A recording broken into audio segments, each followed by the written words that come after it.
6번 행정행위에 대한 설명으로 옳은 것은 1번 사실상 영업이 양도 양수되었지만 승계신고 및 그 수리처분이 있기 이전에, 이게 중요하죠.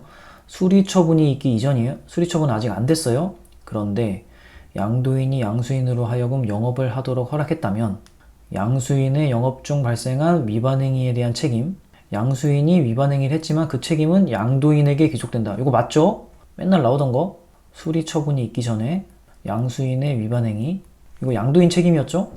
자, 요거는 헷갈리면 안 돼요. 옳은 거 찾는 거니까 바로 1번 답 찍고 넘어가야 됩니다. 그래서 답은 1번이다. 나머지는 해설해서 설명을 드릴게요. 해설하겠습니다. 옳은 것은 1번은 수리처분 전에 양수인의 위반행위는 양도인의 책임이다. 이거 맨날 나오던 거죠. 1번은 바로 동그라미 치고 답 찍고 넘어가야 됩니다. 이런 경우 2, 3, 4번을 어렵게 내서 시간이 끌리게 할 확률이 높아요. 1번 보면 사실상 영업이 양도 양수되었지만 승계신고 및 그 수리처분이 있기 이전에, 자, 수리처분 전에 양도인이 양수인으로 하여금 영업을 하도록 허락했다면 양수인의 영업 중 발생한 위반행위에 대한 책임은 양도인에게 귀속된다. 맞죠? 요거는 우리가 맨날 보던 선지 당연히 맞다고 할 수 있어야 된다. 다음 2번 산림총장이 산림법 등에 정하는 바에 따라 뭐 이런 건 중요한 건 아니고 국유임야를 대부하는 행위. 자, 국유임야 대부. 저 이거 나오면은 전 어떻게 생각을 하냐. 행정재산이라는 말이 없으면 그냥 일반 재산이라고 저는 생각을 해요. 그러니까 일반 재산의 대부이다. 일반 재산의 대부 행위는 사법상 계약이고, 그리고 일반 재산의 대부료 부과도 처분이 아니에요. 그러니까 저는 국유임야를 대부, 이런 말이 나오면 일반 재산의 대부이다. 그리고 요거 관련된 거는 전부 처분이 아니었다. 자, 이렇게 저는 경험상으로 알고 있어요. 지금까지 문제가 다 그렇게 나왔단 말이에요. 그래서 보면 처분이 아닌 거에다가 국유재산의 대부계약 이렇게 나와있죠. 이 단어가 나오면 항상 처분이 아니었단 말이죠. 여기서도 똑같죠. 국유임야를 대부하는 행위는 사경제 주체로서 하는 사법상 계약이지만 맞고, 이 대부계약에 의한 대부료 부과 조치는 행정처분이다. 요게 틀렸어요. 처분이 아니에요. 요 일반 재산의 대부료 징수, 대부료 부과가 아니라 징수죠. 요것도 나온 적이 있는데 사법상 계약이고 처분이 아니었다. 그리고 민사소송 할 수 없고 국세징수법상 특별구제 절차를 거쳐야 한다. 여기 7급에서 봤던 것 같거든요. 어쨌든 요것도 기억을 해두고, 또 확실해졌죠. 일반 재산 대부 나오면 아, 처분이 아니구나. 대부료 부과도 처분이 아니고 대부료 징수도 처분이 아니구나. 더 외우기 쉬워졌죠. 하지만 행정재산의 사용료 부과는 처분이 맞다. 행정재산 나오면 다 처분이 맞더라고요. 보면 처분이 맞는 거에 행정재산 적어놨죠. 저희가 복잡하게 안 적고 행정재산은 처분이 맞다. 국유재산 대부계약은 처분이 아니다. 이렇게 적어놨잖아요. 이런 단어가 나오면 다 처분이 아니었다는 거예요. 일단 이렇게 암기를 하자. 그리고 이제 국유재산이란 말은 행정재산 플러스 일반재산 두 개를 포함하는 말이에요. 행정재산은 도로하천 문화재, 그러니까 목적이 있는 재산, 공공용도로 쓰이는 재산, 그러니까 중요한 재산이죠. 매각이 안 되고, 일반 재산은 용도가 없는 재산, 매각 가능하다. 이 정도만 알면 돼요. 자, 다음 선지 봅시다. 3번. 3번도 맨날 보던 선지죠. 인가처분의 하자가 없더라도 기본행위의 하자가 있다면 기본행위의 하자를 내세워 바로 그에 대한 행정청에 인가처분의 취소를 구할 수 있다. 이거 아니죠. 기본행위의 하자가 있으면 기본행위에 대해서 소송을 제기해야 되는 거죠. 맨날 나오던 거. 인가는 기본행위의 보충행위다. 그러니까 즉 기본행위가 중요하다는 거죠. 기본행위의 하자가 있으면 인가를 대상으로 소송하는 게 아니라 기본행위를 대상으로 소송해야 된다. 하지만 인가 자체의 하자가 있으면 인가를 대상으로 소송은 가능하다. 요 인가랑 대비되는 게 수리였죠. 수리는 양도계약의 하자가 있더라도 수리를 대상으로 소송이 가능하고, 수리 자체의 하자가 있으면 당연히 수리를 대상으로 소송이 가능했다. 요거는 맨날 보던 선지이기 때문에 당연히 X치고 넘어갈 수 있어야 돼요. 다음 4번. 4번이 매우 어려운 선지예요. 요거를 그냥 상식적으로 읽으면 아, 얘는 옳지 라고 할 수밖에 없어요. 요거를 상식적으로 읽으면. 자, 한번 읽어봅시다. 행정처분을 하면서 논리적으로 당연히 수반되어야 하는 의사표시를 명시적으로 하지 않았으며, 그러니까 처분이 뭔지 안 알려줬다는 거죠. 처분이 뭔지 명시하지 않았다는 거예요. 자, 그런데 그러면 여기서 그럼 처분을 문서로 확인했나? 이 문서주의는 지켰나? 이것도 명확하지 않죠. 자, 그런데 그것이 행정청의 추단적 의사에 부합하고, 모르죠 뭔지. 근데 상대방이 이를 알 수 있는 경우, 아, 상대방이 알 수 있구나. 자, 이럴 때는 행정처분에 이와 같은 의사표시가 묵시적으로 포함되어 있다고 볼 수 없다. 그렇죠. 이렇게 생각이 들죠? 아니, 처분이 무엇인지 명시하지 않았는데, 의사표시를 명시적으로 하지 않았는데 상대방이 이를 알 수 있다고? 의사표시가 묵시적으로 포함되어 있다고 볼 수 있어? 그렇지 않죠. 볼 수 없다. 이렇게 생각하는 게 상식적인데 얘가 틀린 선지예요. 그러니까 어려운 거예요. 만약에 1번이 헷갈렸으면 답을 4번으로 찍을 수도 있는 거죠. 얘는 틀린 선지예요. 묵시적으로 포함되어 있다고 볼 수 있어요. 요거는 잘 이해하고 암기하는 수밖에 없다. 자, 1번을 워낙 쉽게 냈기 때문에 1번을 답을 찍고 넘어가야 되는 거예요. 이거는 문서를 처분으로 했지만, 그러니까 이게 생략이 된 거예요. 요 문장이 문서를 처분을 하긴 했는데 의사표시를 명시적으로 하지 않은 거예요. 어떤 처분인지 명시 안 한 거예요. 하지만 말, 행위, 정황 등으로 상대방이 이를 알 수 있는 경우예요. 여기서 추단적 의사에 부합하고, 이게 무슨 말이냐? 추단이란 게 말, 행위, 정황 등으로 상대방의 의도를 미루어 짐작할 수 있다는 거죠. 그러니까 말, 행위, 정황 등으로 의도를 미루어 짐작해서 이 처분을 받는 상대방이 이를 알 수 있는 경우에는 묵시적 의사표시가 있다고 보는 거예요. 처분을 명시했다고 보는 거예요. 자, 요거는 암기할 수밖에 없다. 묵시적이란 말이 말로는 명시하지 않았지만, 말로 명확하게 하지 않았지만 행위나 정황을 통해 의사를 나타내요. 자, 요건 알죠, 뭔지. 그래서 얘는 의사표시가 묵시적으로 포함되어 있다고 볼 수 없다가 아니라 볼 수 있는 거예요. 그래서 틀린 선지다. 자, 다음 문제. 7번 공법상 계약에 대한 설명으로 옳은 것은 1번 갑 주식회사가 한국형 헬기 개발사업, 여기서 개발 주관 사업자 중 하나로 참여해서 방위사업청과 체결한 한국형 헬기 민군겸용 핵심 구성품 개발 협약, 이 개발 협약의 법률 관계가 공법 관계다. 요거는 처음 본 선지지만 맞을 확률이 높죠. 하지만 처음 봤기 때문에 물음표 치고, 왜 그래요? 방위사업청이랑 체결한 한국형 헬기의 핵심 구성품 개발 협약이래요. 이게 어떻게 사법 관계가 되겠어요? 공법 관계가 맞겠죠. 공법상 계약을 맺은 거겠죠. 요거는 처음 본 선지지만 충분히 공법 관계라고 추론할 수 있어요. 그리고 이제 2, 3, 4번을 빠르게 봐야지 이런 생각 해야 됩니다. 자, 2번 입찰보증금 국고기속조치, 요거 바로 나와야죠. 뭐예요? 민사소송으로 다투는 거죠. 그런데 행정소송의 대상이 된다가 틀렸고, 3번 과학기술 기본법령상 국가연구개발사업 협약의 해지 통보. 자, 이것도 나온 적 있는 선지거든요. 요거는 처분이 맞아요. 근데 여기서는 대등 당사자의 지위에서 형성된 공법상 계약을 계약 당사자의 지위에서 종료시키는 의사표시에 불과하다. 요거 아니죠. 요거는 처분입니다. 요거는 본 적이 있는 선지이기 때문에 바로바로 떠올라야 돼요. 다음 4번 국립의료원 주차장 위탁관리 용역 운영 계약. 이것도 자주 나오던 거죠. 이거 뭐예요? 특허죠. 바로바로 떠올라야죠. 근데 여기서는 사경제 주체로서 행한 사법상 계약이 되니까 틀렸죠. 특허죠. 특허. 그러니까 1번을 잘 몰랐더라도 2, 3, 4번이 명확하죠. 2, 3, 4번이 다 틀렸죠? 답을 1번 찾을 수 있어야 됩니다. 이건 답은 1번. 자, 해설하겠습니다. 옳은 것은 1번은 한국형 헬기 개발 협약이, 이렇게 줄였어요. 한국형 헬기 민군겸용 핵심 구성품 개발 협약을 메모할 때는 이렇게 짧게 줄이자. 한국형 헬기 개발 협약이 공법 관계이고 공법상 계약이다. 요거는 맞다. 이게 1번 선지였죠. 공법 관계와 대비되는 게 사법 관계인데, 공법 관계는 행정소송으로 다투게 됩니다. 당사자 소송이나 항고소송 둘 중에 하나로 다투게 되고, 처분이 맞으면 항고소송, 처분이 아니면 당사자 소송으로 다투게 됩니다. 그리고 사법관계면 민사소송으로 다투게 되고, 이 정도는 알아둬야 되고, 주로 협약이 나오면 처분이냐 처분이 아니냐를 주로 물어봐요. 여기서는 처음 나온 선지였기 때문에 이 한국형 헬기 핵심 구성품 개발 협약이 공법 관계인지 아닌지만 물어봤잖아요. 쉽게 낸 거예요, 이거는. 근데 우리는 요 선지가 나왔으니까 이 판례도 기억을 하고 외웁시다. 한국형 헬기 개발 사업에 초과 비용을 요구한 거예요. 이 갑 주식회사가 초과 비용을 요구했는데 요것은 공법상 계약이기 때문에 당사자 소송으로 다퉈야 한다. 요거까지 암기를 합시다. 요거는 새로 나왔기 때문에 제가 추가적으로 넣은 거예요. 계속 이렇게 나올 때마다 추가해서 외우는 게 가장 좋습니다. 기출에 나온 것만.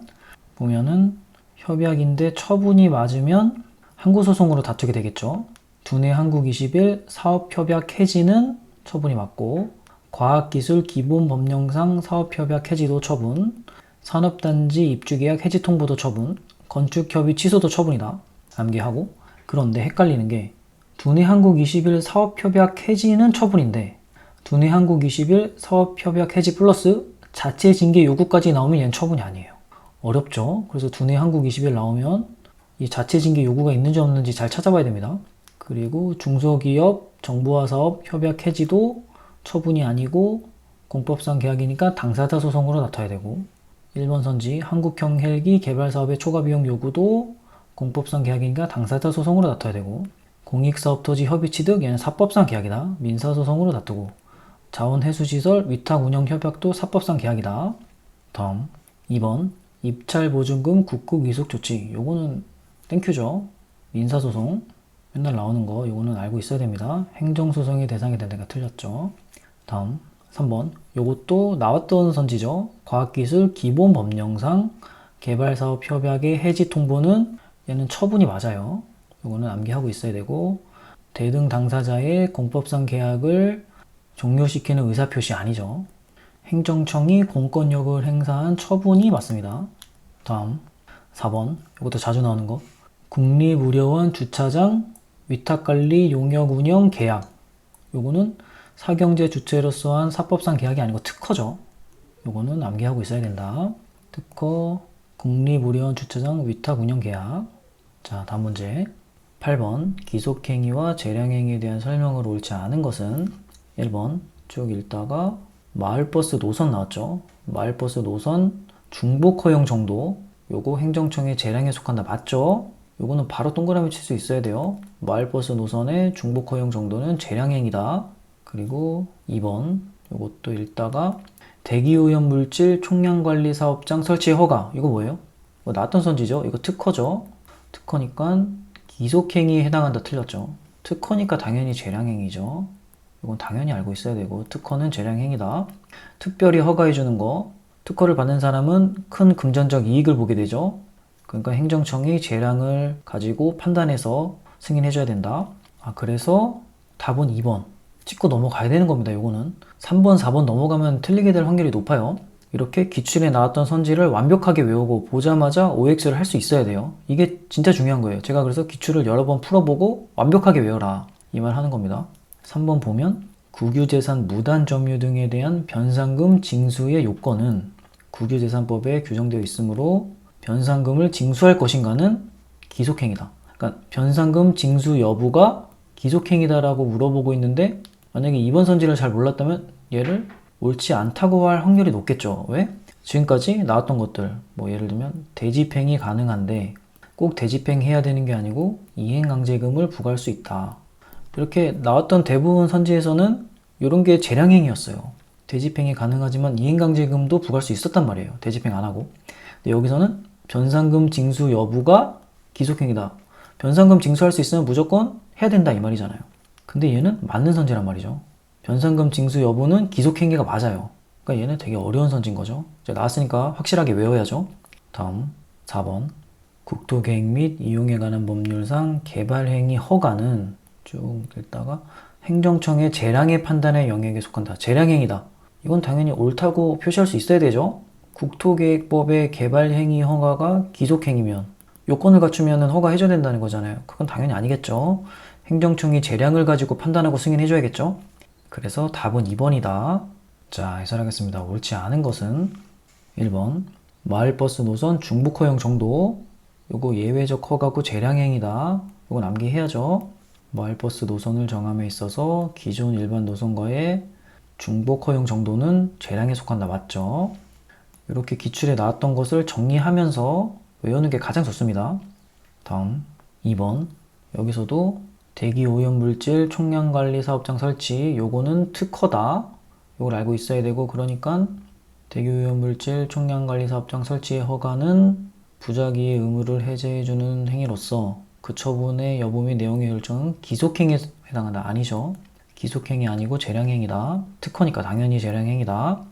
제가 기속행위, 재량행위 간단하게 정리했어요. 어렵게 이해할 필요가 없으니까. 기속행위는 요건을 다 갖추면 승인해줘야 된다. 그러니까 서류 잘 갖춰내면 승인해줘야 되는 거고 재량행위는 요건을 다 갖추었더라도 행정청의 재량으로 거부 처분 가능하다. 이렇게 간단하게 이해합시다. 다음 3번. 요거는 국유재산 무단 점유자에 대한 변상금 징수 여부가 기속행위다. 이걸 물어보는 거죠. 국유재산 무단 점유 등에 대한 변상금 징수의 요건은 변상금을 징수할 것인가는 기속행위에 해당한다. 이거 맞다 그랬죠? 이거는 매우 어려운 선지였고, 국유재산 무단 점유자에 대해서 변상금인지 사용료인지 요게 국가직 7급에서 나왔었거든요. 근데 변상금을 징수하는 게 맞고, 그리고 이번에 나온 게 변상금 징수 여부가 기속행위다. 요거까지 나왔죠. 그러니까 기출에 나왔던 거를 비슷하게 내거나 살을 붙여서 내기도 해요. 그래서 한번 나왔으면 거기에 대해서 좀 살펴보고 나올 만한 거를 공부하는 게 좋아요. 또 보면 국유재산 무단 점유자에 대한 변상금, 요거는 항고소송으로 다퉈야 된다. 요거까지 기억을 합시다. 결국 국유재산 무단 점유자에 대한 변상금을 부과하는 거는 처분이란 뜻이죠. 당연한 거고. 다음 4번. 여기서는 국토계획법상 개발행위 허가가 재량행위다. 이걸 물어보는 건데, 이건 당연히 맞죠.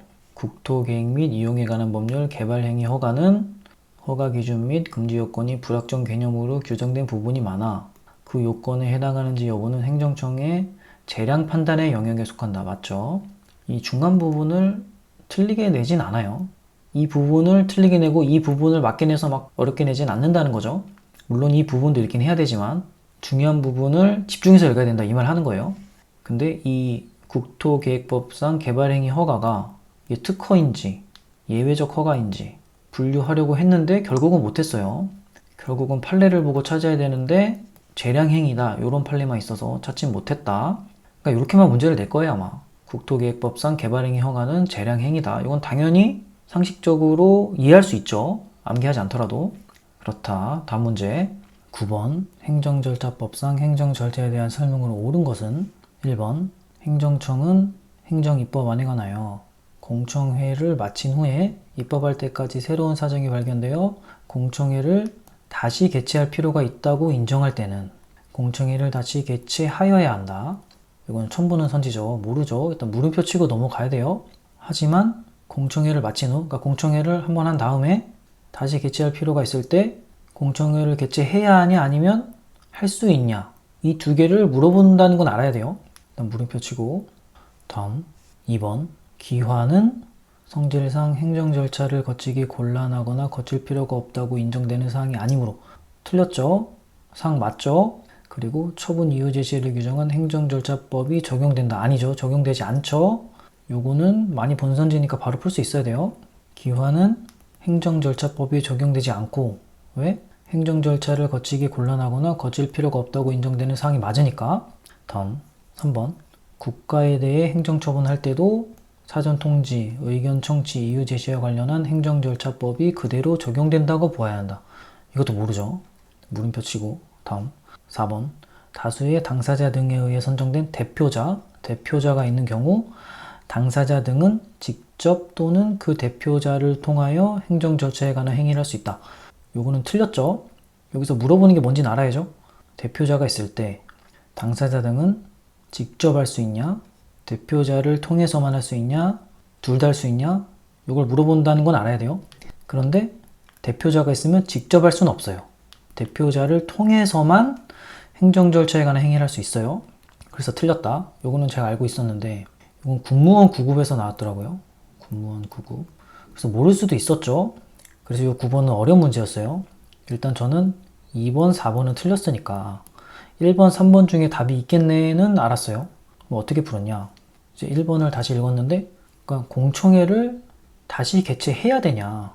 공청회는 의견을 수렴하는 거죠. 어떤 법안이나 계획 수립을 하기 전에 의견 수렴을 하는 거니까 할 수 있다가 맞지 않을까? 이런 생각이 들더라고요. 뭐 해야 한다, 할 수 있다를 많이 물어보니까. 그래서 얘가 틀렸다라는 생각을 했어요. 그럼 답은 3번이겠네. 여가고 찍고 넘어갔단 말이에요. 운이 좋게 맞았죠. 3번 보면 국가에 대해 행정처분할 때 행정절차법이 그대로 적용된다고 보아야 한다. 이게 맞아요. 근데 이게 생각을 해보면 국가에게 행정처분을 하더라도 결국은 그 어떤 부처의 공무원이 받을 거 아니에요. 그 처분서는. 그러니까 사전통지, 의견 청취, 이유 제시 이런 거를 해야 되지 않을까? 라는 생각이 들더라고요. 이건 문제 풀 때는 몰랐고 나중에 그런 생각이 들었어요. 그래서 답은 3번이다. 자, 해설하겠습니다. 옳은 것은 1번은 공청회의 재개최는 할 수 있다가 맞고 해야 한다는 틀렸다.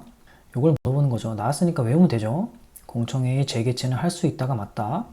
행정청은 행정입법안에 관하여 공청회를 마친 후에 입법할 때까지 새로운 사정이 발견되어 공청회를 다시 개최할 필요가 있다고 인정할 때는 공청회를 다시 개최해야 한다가 아니라 할 수 있다.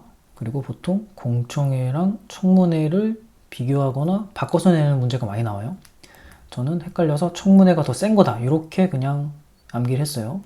공청회는 입법이나 계획 수립 전에 의견을 수렴하는 거예요. 의견 수렴, 도시기본계획 수립 이런 거. 그리고 청문회는 불이익 처분 전에 방어 기회를 보장하는 거예요. 청문회가 더 세게 다투겠죠. 그래서 청문회는 비슷한 선지가 나오더라도 해야 한다가 많겠죠. 해야 한다가. 청문회는 해야 한다가 더 많을 확률이 높죠. 그리고 공청회의 실시는 법령에서 정했거나 행정청의 직권, 요거는 행정청이 해야 할 필요가 있다고 인정되는 경우 이렇게 나오는데 그냥 행정청의 직권이라고 외웁시다. 그리고 30명 이상의 당사자가 요구할 때 요거는 행정절차법 시행령에 나오는데 대통령령에서 정하는 수 이상의 이렇게 나오는데 그게 30명이에요. 이렇게 외웁시다. 30명 이상의 당사자 요구. 그리고 청문회의 실시는 법령이나 행정청의 직권 요거는 같은데 불이익 처분 시 인허가의 취소나 신분 박탈이나 조합 설립 취소 이럴 때는 해야 되는 거예요. 요거 공청회 청문회 실시해야 하는 경우 청문 절차는 요것도 되게 자주 나오죠. 인허가 취소, 신분 박탈, 조합 설립에 취소하는 경우 사전 통지해야 되고 의견 제출 기한에 청문 신청 없더라도 청문해야 하는 거예요. 이것도 한번 읽어보시고 다음 2번 기화는 행정절차법이 적용되지 않는다. 요거는 나왔던 거니까 바로 풀 수 있어야 되죠. 기화는 행정절차를 거치기 곤란하거나 거칠 필요가 없다고 인정되는 사항이 맞죠. 그래서 처분 이유 제시를 규정한 행정절차법이 적용된다 아니고 적용되지 않는다. 이제 행정절차법이 적용된다는 게 무슨 말이냐면 행정절차법이 적용되면 사전 통지를 해야 하고 의견 제출 기회를 줘야 되고 의견 청취를 해야 된다. 그리고 처분할 때 처분 이유 제시를 해야 된다. 이 얘기를 하는 거예요. 문제에서는 이 두 가지만 계속 물어봅니다. 그리고 사전 통지랑 의견 제출, 의견 청취는 같다가 보면 돼요. 왜냐? 사전 통지를 하면 당사자가 의견 제출하고 행정청이 의견 청취를 하는 거니까. 무슨 말이냐면 어떠한 경우 사전 통지를 해야 한다. 그러면 의견 제출 기회를 주어야 한다. 의견 청취를 해야 한다. 이 세 가지로 다 물어볼 수 있다는 뜻이에요. 다 같은 의미고 그렇다. 다음 3번 요거는 국가에 대해서 행정절차법이 적용된다. 이걸 물어보는데 맞다. 암기해야죠. 국가에 대해 행정처분할 때도 사전통지, 의견 청취, 이유 제시와 관련된 행정절차법이 그대로 적용된다고 봐야 한다. 맞다. 근데 이건 제가 아까 말한 대로 국가에 대해 행정처분할 때도 어떤 공무원이 받을 거 아니에요. 그 처분을. 그러니까 이런 행정절차법이 적용되지 않을까라는 생각이 들더라고요. 이건 암기하고 다음 4번 여기서 물어보는 건 대표자만이 행정행위를 할 수 있다. 여기 나왔죠. 다수의 당사자 등에 의해 선정된 대표자가 있는 경우에는 당사자 등은 직접 아니죠. 직접 할 수 없고 대표자를 통해서만 행정절차에 관한 행위를 할 수 있다. 그래서 틀렸다. 이거 군무원에서 나왔던 거 보면 대표자만이 행정행위를 할 수 있고 대표자는 모든 행정행위를 할 수 있다. 다만 행정절차를 끝내는 행위는 당사자의 동의가 필요하다. 그리고 행정청의 행위, 뭐 예를 들면 행정청의 처분은 대표자 1인에게만 해도 효력이 있는데 그 대표자 1인에게만 해도 모든 사람에게 효력이 있다는 거예요. 모든 당사자들에게.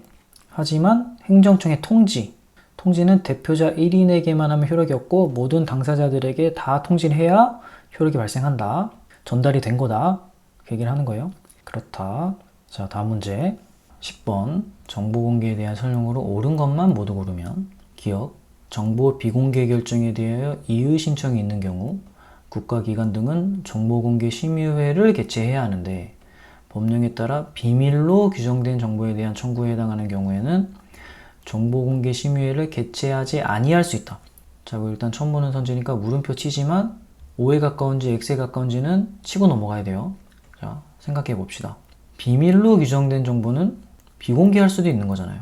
그러니까 정보공개 심의회를 개최하지 아니할 수 있다. 이것도 맞지 않을까? 심의회를 개최 안 해도 되지 않을까? 그러니까 이거는 O에 가깝겠네 하고 동그라미 치고 넘어가는 겁니다. 요거는 확실하진 않기 때문에 선지에서 동그라미는 못 치고 내가 확실히 알고 있는 선지를 찾기 위해서 니은 디귿 빨리 보는 거예요. 니은 보면 공공기관이 부유 관리하는 정보가 제3자와 관련이 있는 경우에 제3자의 비공개 요청이 있다는 사유만으로 정보의 비공개 사유에 해당한다. 자, 이것도 처음 보는 선지긴 하지만 요거는 옳지 않다라고 판단할 수 있죠. 자, 제3자가 비공개 요청하면 그게 바로 비공개 사유가 된다? 이건 아니겠지. 이렇게 충분히 생각할 수 있고 저는 그랬어요. 자, 왜냐하면 제가 아는 지식에 따르면 정보가 제3자와 관련이 있으면 첫 번째, 제3자에게 통지해야 한다. 두 번째, 제3자의 의견을 들어야 한다 아니죠. 들어야 한다 아니고 제3자의 의견을 들을 수 있다. 들을 수 있다가 맞고 네 번째, 제3자가 3일 안에 비공개 요청을 해야 한다. 의견을 들어야 하는 강제성도 없고 의견을 들을 수 있다 정도고 3일 안에 비공개 요청해야 되는데 그럼 바로 비공개 사유가 된다? 이건 아니다. 이거는 저는 확신이 들어서 바로 니은은 제꼈어요. 그러면 1, 2번 중에 답이 있겠네. 그러면 기억은 옳구나. 디귿만 보면 되겠다. 이렇게 생각했습니다. 그럼 이제 바로 디귿을 빠르게 보는 거예요. 디귿 보면 제소자가 교도관의 가혹행위를 이유로 형사고소 및 민사소송을 제기하면서 그 증명자료 확보를 위해 징벌위원회 회의록 나오면 비공개 사유에 해당할 확률이 높죠. 지금까지 그래 왔죠. 기출에서 징벌위원회 회의록 등의 정보 공개를 요청한 경우 징벌위원회 회의록 중 진행 절차 진행 부분은 비공개 사유에 해당한다. 이렇게 회의록 중에 어느 부분만 얘기하면 좀 생각을 해봐야 돼요. 징벌 절차 진행 부분이 정보 공개가 되면 문제가 될까? 여기 개인정보가 있나? 생각을 해보고 저는 문제가 안 될 것 같은데 개인정보가 없는 것 같은데 그래서 비공개 사유에 해당하지 않겠네 라고 X를 쳤어요. 그래서 디귿 날리고 1번을 답을 했습니다.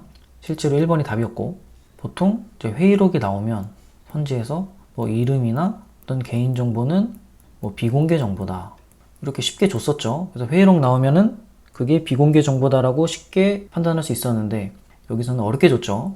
사실 어려운 거예요. 회의록만 보고 바로 비공개 사유에 해당한다라고 표시한 사람도 많을 거예요. 하지만 이런 경우가 종종 있었어요. 어느 부분만 떼놓고 물어보면 생각을 해봐야 된다. 그래서 답은 1번이었다. 기억만 옳았다. 답은 1번.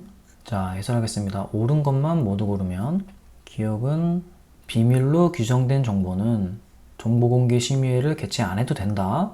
자, 이걸 물어보는 거였죠. 여기 나왔으니까 다른 것도 외워봅시다. 심의회 심의를 이미 거친 사항, 그리고 단순 반복 청구, 그리고 비밀로 규정된 정보, 요것들은 정보공개 심의회를 개최하지 않아도 된다. 요것들은 상식적으로 이해가 되죠. 그래서 기억 보면 정보 비공개 결정에 이의 신청이 있으면 정보심의회를 개최해야 되는데 비밀로 규정된 정보는 정보공개 심의회를 개최하지 아니할 수 있다. 요거 맞다. 다음 니은의 경우는 정보가 제3자랑 관련이 있을 때 제3자의 비공개 요청이 있다고 해서 그게 바로 비공개 사유가 되지 않는다. 요걸 물어봤죠. 요거는 제가 새로 적은 거고 그 전까지 나왔던 게 여기까지예요. 여기까지는 시험에 나왔던 부분, 기출에 나왔던 거. 요것만으로도 충분히 전 추론이 가능했어요. 그래서 니은 선지 한번 보면 공공기관이 보유관리하는 정보가 제3자와 관련이 있는 경우 제3자의 비공개 요청이 있다는 사유만으로 정보의 비공개 사유에 해당한다. 아니죠. 비공개 사유에 해당하는지는 행정청이 판단해야겠죠. 그리고 다른 내용 좀 보면 정보가 제3자랑 관련이 있으면 공공기관이 통지를 해야 돼요. 통지는 해야 되지만 의견을 들어야 한다는 아니고 필요한 경우 의견을 들을 수 있다. 그리고 제3자가 3일 안에 비공개 요청이 가능하다. 되게 짧죠? 그리고 비공개 요청이 있다고 해서 그게 바로 비공개 사유가 되는 것은 아니다. 요거까지 암기를 합시다. 다음 디귿의 경우는 그게 공개 정보냐 비공개 정보냐를 물어보는 거였는데 징벌위원회 회의록이 새로 나왔죠. 지금까지 나왔던 거는 학교폭력대책위 회의록, 독립유공자심의 회의록 이런 것들은 다 비공개 정보였어요. 하지만 징벌위원회 회의록은 좀 어려웠어요. 징벌위원회 회의록 중 징벌 절차는 공개 정보이지만 징벌위원회 회의록 중 심의 의결 부분은 비공개 정보다. 요건 판례에 나왔던 거니까 두 개 다 외웁시다. 이렇게 나왔던 거는 좀씩 살을 붙여서 외우는 게 좋아요. 판례 읽어보고 필요한 부분을 이렇게 시험에 나올 때마다 추가해서 외우는 게 좋습니다. 그래야 잘 외워지고 확실하게 암기할 수 있어요. 너무 많은 걸 또 외우다 보면 이게 공개인가 비공개인가 헷갈린단 말이에요. 그래서 선지 한번 보면 제소자가 징벌위원회 회의록 등의 정보 공개를 요청한 경우 회의록 중 징벌 절차 진행 부분은 비공개 사유에 해당한다. 아니죠. 징벌 절차 진행 부분은 비공개 사유가 아니고 시험에 나오진 않았지만 심사 의결 부분은 비공개 정보에 해당한다. 이렇게 암기하고 넘어갑시다. 다음 문제.